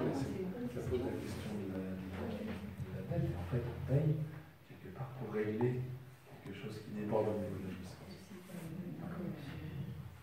Il faut que ça se fasse un petit peu. Pas que ce soit non plus trop confortable. On n'est pas là pour s'endormir et pour être cajolé. Enfin, l'analyse ne peut pas être un délinquant, de donner un tas de choses et en mettant, enfin, ou en faisant qu'il y aurait du vol quelque part. Enfin, mais je crois que ça permet qu'il y ait de l'amour véritable. La question que je me posais, c'était aussi à l'inverse, c'est-à-dire parler d'amour véritable à partir du moment où il y a transaction quand même financière. D'accord, peut-être on donne de l'argent, mais ce que je veux dire, c'est que est-ce qu'il n'y a pas aussi une possible dérive de manipulation de la part aussi de l'analyste, à partir du moment où il va se placer comme objet d'amour véritable? Ah ben c'est pas ça. Si c'est l'escroquerie, c'est pas. Enfin, si c'est l'emprise, si c'est évidemment, c'est pas l'amour véritable. Enfin, on parle de sécurité. Effectivement, il y a un cadre. C'est pas que l'argent. Il y a des horaires, c'est contraignant. C'est pas la vie à l'extérieur, évidemment, mais ça assoit une sécurité par le fait qu'il est là. L'analyste, il est là tout le temps, là où il dit qu'il va être. sauf événement imprévu, parce que la vie passe par là aussi, mais... Plutôt que je préférerais le mot règlement. Je préférerais le mot règlement. C'est bien pour régler quelque chose. Oui, ce que disait Denis au niveau de la jouissance, ce que disait Denis au niveau de la jouissance, et ce qui a été dit aussi, je pense que c'est le paiement qui permet que l'analysant revienne. C'est le paiement qui permet que l'analysant revienne. Voilà, parce que sinon il serait débordé par la place qu'il occupe dans ce dispositif. Donc je pense qu'il y a vraiment là un côté pour limiter la jouissance, comme le disait Anne, qui va aussi avec quelque chose de contraignant. On ne change pas les séances comme ça au gré, donc c'est pas de la consommation de quelque chose. Et c'est ce qui fait aussi que je crois que la psychanalyse aujourd'hui n'est pas tellement en vogue, parce que ce qu'on attend aujourd'hui quand on paye, c'est effectivement quelque chose de l'ordre du client qui attend en retour voilà, une contrepartie qui lui est due. Alors que là, c'est vraiment de pouvoir revenir. Et je pense qu'à partir du moment où il n'y a pas de paiement et où ce n'est plus quelque chose de régulier, peut-être que Anne peut nous en dire aussi quelque chose, mais l'analyse s'arrête très vite. Ça s'arrête très vite. Pour diverses raisons, mais ça s'arrête très vite. Et là, dans ce cas-là, on n'est pas dans la relation. Je suis désolée, mais il y a quand même, on parle de thérapie dans ce cas-là. Ou de, alors peut-être une relation un peu particulière, mais je sais pas, l'amour véritable, je suis pas sûre que, alors, si on est lévinassien, on va dire qu'il n'y a pas de réciprocité, qu'on est dans une asymétrie totale, que les sujets se retrouvent décentrés, hémorragiques, bon, peut-être. Mais dans le cadre peut-être d'une analyse, est-ce qu'on peut, la question que je me pose, c'est est-ce qu'on peut parler d'amour véritable? C'est pas justement, alors voilà, c'est vraiment la question, ou alors peut-être que toute forme d'amour doit être établie sous une forme de contrat, y compris contrat de dette, contrat de... Mais je ne sais pas, il me semble qu'il y a un contrat entre un analysant et un analyste qui est particulier. C'est pas dénué d'affection, c'est pas dénué de sentiments, mais est-ce qu'on peut parler d'amour véritable? Je sais pas. C'est... D'amour quoi? D'amour véritable, enfin, pour reprendre le titre. Je sais pas. C'est un amour véritable au sens où il est vrai, il se produit. Produit réellement.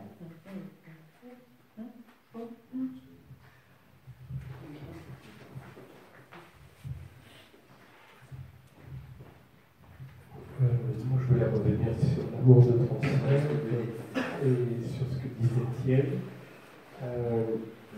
Je pense effectivement qu'il y a bien deux personnes qui sont là.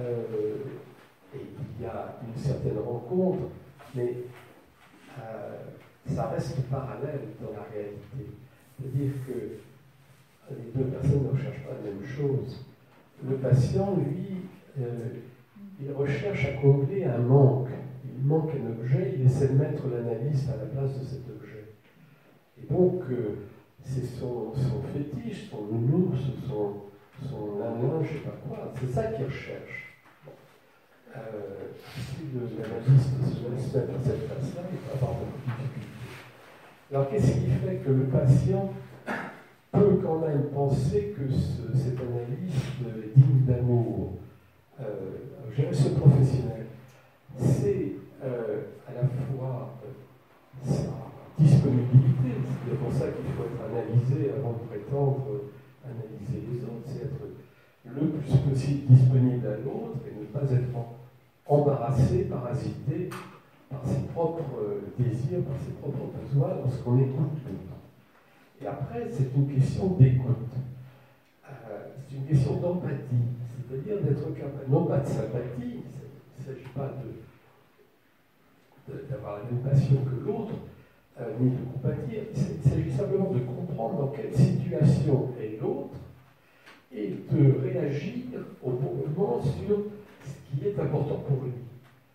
Donc, on lui fait une telle place, si on réussit, que nulle part ailleurs on peut trouver une telle place. Ça fait un bien énorme. Je parle de moi, je me rappelle très bien de ce que j'ai vécu vis-à-vis de mon analyse. Et donc, je lui en étais profondément reconnaissant. J'avais besoin de le voir, je pensais à lui. Mais lui, c'était son travail. Et ils ont tellement bien fait leur travail, j'ai eu 2 analyses, qu'à la fin, je n'avais plus besoin d'eux. Tout ça, c'était halluciné, illusion, dont je me suis débarrassé.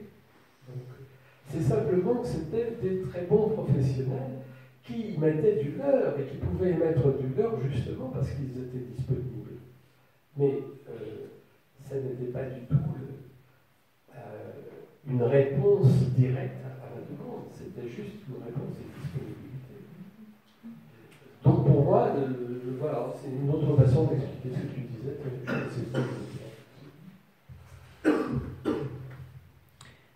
Je pense que ça dépend des patients. Qui ait une asymétrie, ça, et l'analyste, oui, qui ait une asymétrie, ça c'est évident. Que tout soit illusion, je ne crois pas.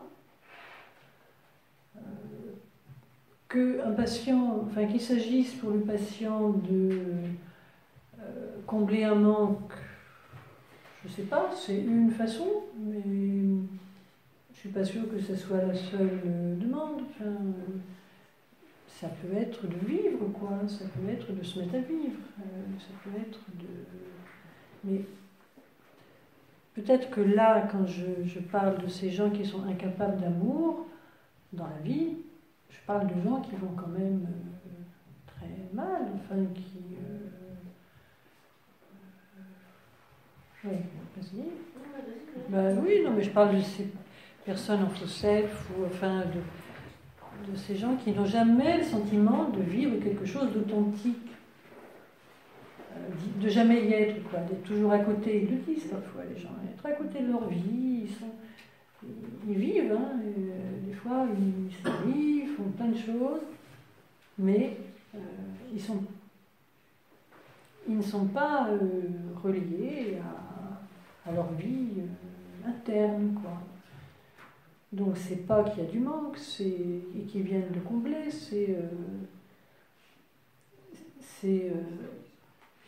ils cherchent cette résonance en l'autre, avant de la trouver en eux. Enfin, il y a quelque chose de la résonance de l'autre, et c'est en ça que c'est asymétrique, parce que, mais si cet autre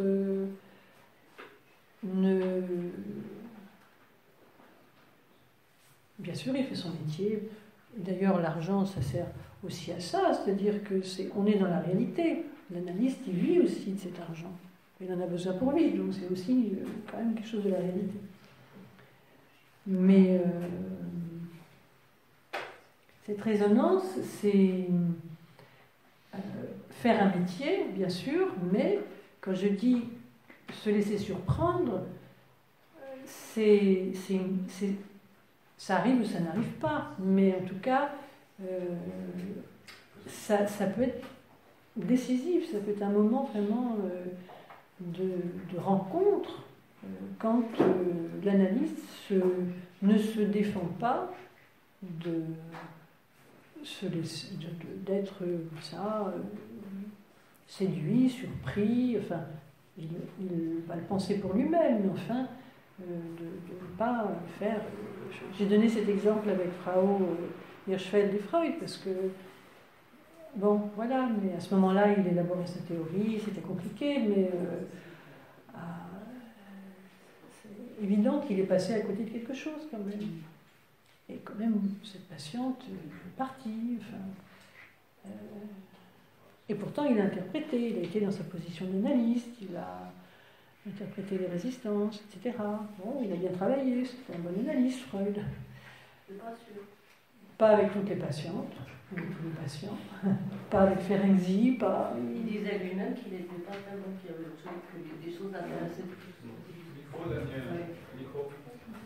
Il disait lui-même qu'il y avait quelque chose qui l'intéressait plus que de guérir les patients. Oui. C'était de comprendre comment ça fonctionne. De comprendre, oui. Donc il ne passait pas pour un bon analyste, bien qu'il ait une intuition clinique et une justesse de formulation exceptionnelle. C'est-à-dire qu'il a eu, oui, il a eu. Quand on lit, et puis en plus il a eu du charisme.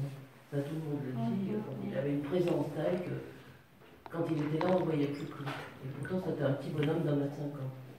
Bon, ben, c'est pas ça que je voulais dire, c'est pas pour ça que j'ai demandé la parole. J'avais envie de provoquer un peu, parce que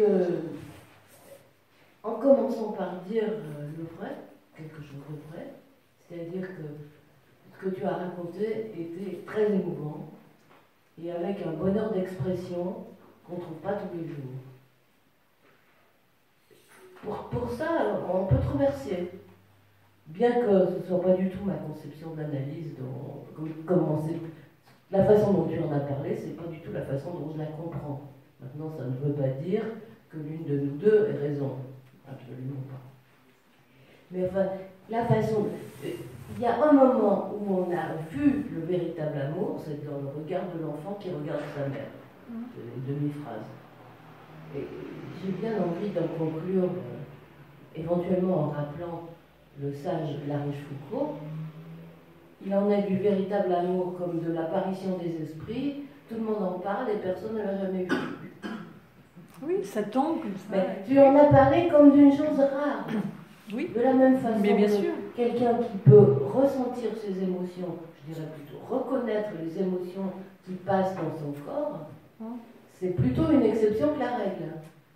Il me semble que, bon, tout à l'heure on a parlé de vie réelle, je suis bien d'accord avec toi pour dire qu'énormément de gens ne vivent pas dans la vie réelle. La vie réelle d'énormément de gens n'est pas une vie réelle. C'est à côté de ces ponts, ça s'appelle. En français, châtier. Voilà, je voulais signaler ça. Oui. C'est-à-dire que vivre ces émotions, comme tu le dis, en plus avec une corde vibrante qui vibre avec vous, je veux dire, c'est pas la règle. C'est pas la règle. Mais c'est pas une des... Et ça arrive dans l'analyse parce ça que arrive. Effectivement, comme tu l'as signalé, redit, les véritables amours qu'on a vécus dans l'enfance, les moments de vérité, ils vont se rejouer dans l'analyse. Cadre artificiel ou pas artificiel, de toute façon, ce sont deux personnes réelles qui sont côte à côte et qui vont se faire vibrer l'une l'autre ou ça neutraliser l'une l'autre. Ils vont se rejouer quand ils ont été vécus. Mais moi, je parle... S'ils n'ont pas été vécus, ils vont se rejouer. Ils vont se rater comme ils ont été. Oui, mais voilà, c'est ça aussi que je prenais le micro pour dire ça. Parce que là, on est tout frais de la chance d'avoir écouté Ettore de Macedo et qui nous parle de ça et qui nous dit que si ça n'a pas eu lieu, si on n'a jamais été l'enfant merveilleux de quelqu'un, c'est quand même important de pouvoir l'être au moins une fois dans cette expérience de l'analyse. Mais oui, mais c'est pas une technique. C'est-à-dire, c'est pas parce que ça surprend. Voilà. Mais ça peut arriver une fois dans une analyse de 15 ans, j'en sais rien, moi, de 15 années, tu vois. C'est pas... Si ça arrive une fois... Eh bien, déjà, si ça arrive une fois. C'est l'expérience une fois. Mais c'est pas la règle. Et c'est pas un truc qu'on va chercher à atteindre. C'est... Voilà. Sinon, on est dans une construction qui essaye de trop comprendre, de trop désirer. Oui, moi juste, il y a une petite chose là. Amour véritable ou pas, ça je ne sais pas. Moi je dirais authenticité, mais je ne pense pas forcément de véritable ou pas le véritable au niveau du transfert. Simplement, je pense quand même qu'il y a quelque chose d'un amour véritable qui petit à petit se crée. Hein. Là, je pense à un patient qui a fini son analyse la semaine dernière. C'est un patient très difficile, une longue analyse où on s'est sûrement beaucoup aimé, mais beaucoup haï aussi, parce que ça aussi, c'est aussi bien sûr, oui, j'ai fait des moments de haine. Il y a un parti pris, mais évidemment. Et là, il me disait, toute la phase de son élaboration, ça a été autour du fait qu'il se rendait compte qui se rendait compte de la nécessité d'avoir vraiment pris notre temps pour se séparer, parce que, certes, lui était triste, mais que moi, il savait que moi aussi j'étais triste, et qu'il nous fallait aussi du temps à moi comme analyse. J'ai trouvé ça beau, parce que c'est une reconnaissance aussi du fait qu'on est toutes les deux, tous les deux, hein, c'est un homme, des personnes qui peuvent vivre un amour véritable.